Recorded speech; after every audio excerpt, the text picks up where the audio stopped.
With only 2 episodes remaining in this inaugural season of Dutton Ranch, it was only a matter of time before the show delivered a juicy, revealing backstory for Beulah Jackson. And true to form, Annette Bening once again delivers a powerhouse performance that steals the spotlight. The episode kicks off with a flashback sequence, a storytelling device that was used quite sparingly throughout the original Yellowstone series. In this scene, a young, carefree Beulah, portrayed by Rebecca Robles, heads out for a night of fun with 2 of her friends. They're dropped off at the iconic Billy Bob's Texas, a bustling country western bar complete with a mechanical bull for rowdy entertainment. The man tasked with keeping an eye on her and ensuring her safety is Mariano, Bobby Soto, Joaquin's father, who's acting as her watchful driver for the evening. While inside the lively venue, Mariano sits quietly sipping coffee since he's still technically on the clock and on duty. Meanwhile, Beulah catches the eye of Luke, Cameron Cowperthwaite, a charming and handsome mechanic who works at Six Flags. The 2 quickly hit it off, flirting playfully as he teaches her how to line dance to classic Willie Nelson tunes. In the background, the bartender makes her own attempts to flirt with the steadfast Mariano, who politely shuts her down because he's happily married. Eventually, the bartender gives up and confesses the truth. Luke had paid her to distract Beulah's driver so he could slip away with the young woman. Panicked and alarmed, Mariano fights his way through the crowded bar, jumps into his truck, and speeds off in pursuit to find her. Later, Mariano tracks them down at a nearby convenience store, where he finds a distraught and disheveled young Beulah. She's bleeding, clearly shaken, and missing one boot. Both of them are horrified by what has apparently happened. They hurriedly come up with a cover story designed to protect them from her father's inevitable wrath. She simply fell off the mechanical bull at the bar. If this turns out to be the origin story behind Rob Will, it's an incredibly dark and troubling one, strikingly different from the lighter version she shared with Beth during their emotional heart-to-heart conversation in the previous episode. Shifting back to the present-day timeline, Beulah looks absolutely stunning and elegant in a crisp white suit beautifully embroidered with floral patterns. She stops by the 10 Petal Ranch bunkhouse to deliver a mix of bad news and good news to the cowboys. The bad news? They're not invited to the ranch's big anniversary celebrations this year. Their usual wild and debaucherous behavior tends to create too many headaches and complications. The good news? She's generously set up an open tab for them at a local bar nearby, giving them free rein to party and cause all the chaos they want in a more contained environment. All things considered, it's not a bad compromise. In preparation for the upscale anniversary event, Beulah goes full Martha Stewart, meticulously overseeing every tiny detail of the setup. She's even nitpicking something as small as a chef using the incorrect knife to slice an orange. Oreana looks radiant and put together in a lovely floral dress paired with bold, eye-catching dark red lipstick, while Joaquin proudly sports his freshly fitted cowboy hat, looking every bit the part. Over at the Dutton Ranch, Beth persuades a reluctant Rip to dress up in a crisp blazer and shirt for the occasion, though he's clearly less than enthusiastic about the formal attire. While they wait for Beth to finish getting herself ready, Rip offers Carter a weekend job opportunity at the 10 Petal Ranch. The 2 share a genuinely tender and heartfelt moment, with Carter expressing his deep gratitude for all the care and support that Rip and Beth have shown him over the years. What Rip doesn't know, however, is that Carter hasn't actually been attending school lately. For some reason, the Duttons decide to make the journey over to the 10 Petal Ranch on horseback, Beth still wearing her dress, no less. Her strategy is simple: enjoy the party for about 2 hours and then make a quiet Irish goodbye without any fuss. It remains to be seen whether that plan will actually succeed. Once they arrive at the anniversary celebration, Carter is introduced to Beulah for the first time. She warmly tells him he can call her Mama B, immediately making him feel at home. Out on the patio, however, Carter spots Oreana engaged in conversation with a tall, handsome man named Harrison, played by Matthew Eric White, who is introduced as her friend. We also get a melancholy scene between Beulah and Joaquin, who notes how tired she looks and asks her to give him more of her responsibilities. "Wish I could, Keno," she sighs. "I mentioned last week that I find all the hemming and hawing about the nature of the Jacksons' dirty business annoying," mainly because I'm more interested in the why of their criminality than the what.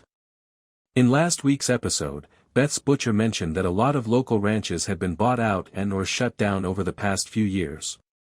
Maybe the Jacksons drifted into crime to keep their business going. Is this Beth and Rip's future?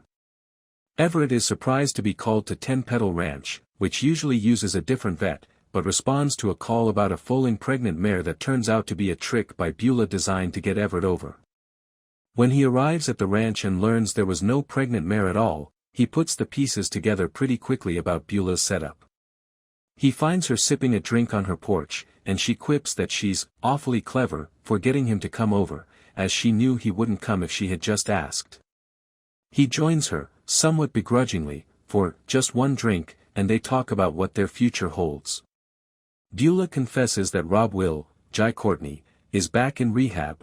Let's hope third time's the charm, she says, to which Everett shares that he's haunted by the old tire swing in his front yard, as he seems to hint at the loss of a son named Levi.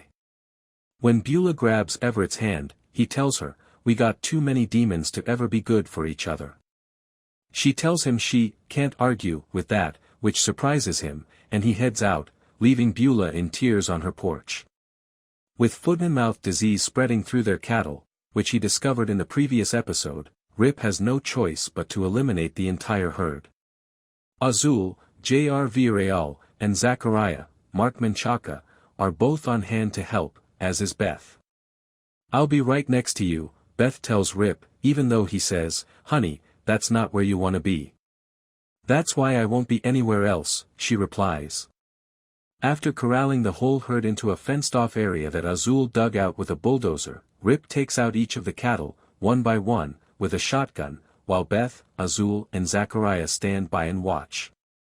"You don't deserve this," he whispers before shooting the herd's only calf, whom Beth had hoped they might be able to save. In typical Dutton fashion, it all comes down to business. As the foot-and-mouth disease spreads through their herd, Rip and Beth begin to ask questions about the man who sold them what appears to be a Trojan bull.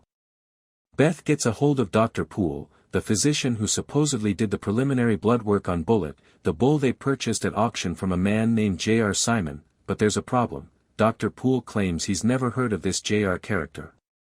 Before Beth and Rip can properly process this sabotage, something has to be done about their cattle. In a devastating sequence, Rip digs an enormous grave for the infected herd, corrals the animals into the giant trench, then shoots them dead one by one. A desperate Beth makes a plea to save one calf, but Rip assures her that it's too late for all of them. Once the chaos of the mass murder subsides, Beth and Rip take an emotional moment to reflect on their lost livestock while Zach sings the herd to their heavenly rest. "Did you expect to shed a tear over a group of cows today? Because we sure didn't." Beth and Rip's next stop is J.R. Simon's trailer, where Rip unleashes hell on the man who sold them their sick bull.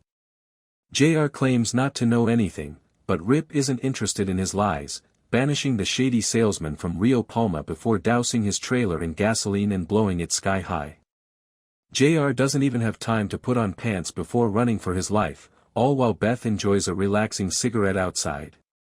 And because no act of arson is complete without a dramatic walk-away, Beth and Rip do just that, cementing themselves as forces to be reckoned with. This is the Beth and Rip we met back in Montana, and it's good to see them again. "I think they're a powerhouse together," Cole Hauser tells TV Line of Beth and Rip. "They're kind of the een to each other's yang, and the two of them combined together is an immovable force of nature. They're not perfect, but they love each other with such a passion, they support each other, and they're extremely loyal. So it's great to have this next iteration of the two of them going into a place that's totally new with new challenges." Beth and Rip make the conscious decision to leave Carter out of their cattle troubles, a choice that blows up in their faces when Carter lashes out at Beth, calling her a liar to her face. Carter wants to be part of the fold, actor Finn Little tells TV Line. "He wants to make a name for himself and help his family out, I think. When he's not given responsibilities, he goes out to find his own independence, and that's where he gets into trouble. That's where everything starts falling apart." Episode 4 gives us a glimpse into that trouble when Carter takes a job with a local named Dwight, guest star Ray McKinnon, who teaches him the value of hard work as well as the importance of the occasional beer break. And when the sun goes down, Dwight shows Carter his real pride and joy, a leopard named Xena. That was one of my favorite things about the season, Little tells TV Line of Carter's Tiger King inspired detour. Ray McKinnon was amazing, genuinely one of the most fun people to work with. He's always spitting S***T out and improvising. And being able to work with a leopard, I can say I've checked that off the list. As if she doesn't have enough to worry about in Rio Paloma, Beth also learns in episode 4 that Carter is in bed with the Jacksons. Literally. Beth even gives Oreana a ride home after finding her in Carter's sheets, leading to an uncomfortable trip back to Beulah's.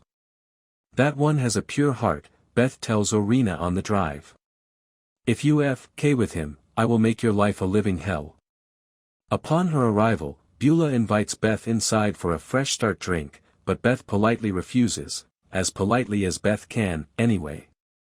Speaking with TV Line, actress Natalie Alyn Lind tells TV Line that Oreana only has the purest of intentions for Carter. Whether that's how things turn out, however, is beyond her control. I think that she's seeing something very genuine within him, Lind says.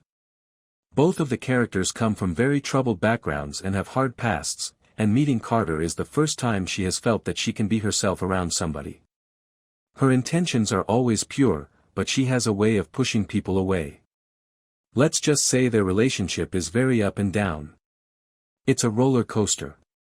Is there any hope for Beulah and Everett? Oreana's reaction is notable. Beulah beat you to it, she says. We get a sense of what she means immediately when Beulah punishes Oreana for her running around by taking away her credit cards and grounding her from driving her truck.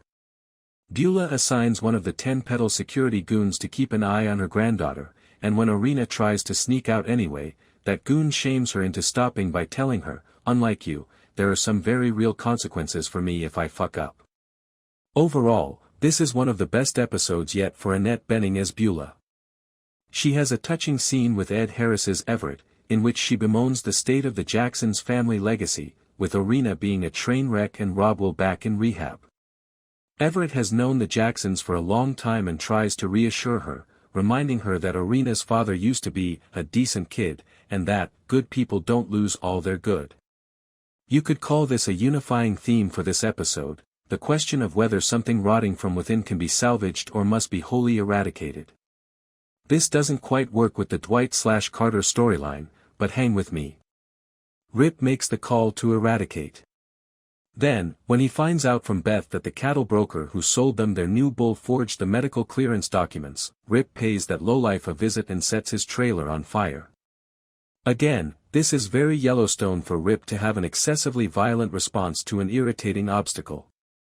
But here's what's different, I have absolutely no idea what's going to happen next on this show. Beth tells Rip that she'll do whatever she has to do to get them out of the fix they're in, suggesting that we could be seeing the return of ferocious Beth sooner rather than later. But Rip replies, this isn't on you to fix, suggesting that ferocious Beth may need to stay in mothballs a bit longer. So then, what? I'm stumped. But damn it. I'm also intrigued.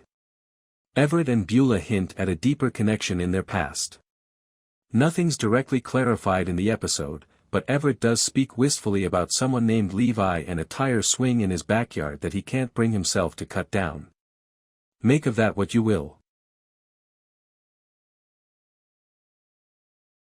We also get a melancholy scene between Beulah and Joaquin, who notes how tired she looks and asks her to give him more of her responsibilities. Wish I could, Kino, she sighs. I mentioned last week that I find all the hemming and hawing about the nature of the Jacksons' dirty business annoying, mainly because I'm more interested in the why of their criminality than the what. In last week's episode, Beth's butcher mentioned that a lot of local ranches had been bought out and/or shut down over the past few years. Maybe the Jacksons drifted into crime to keep their business going. Is this Beth and Rip's future?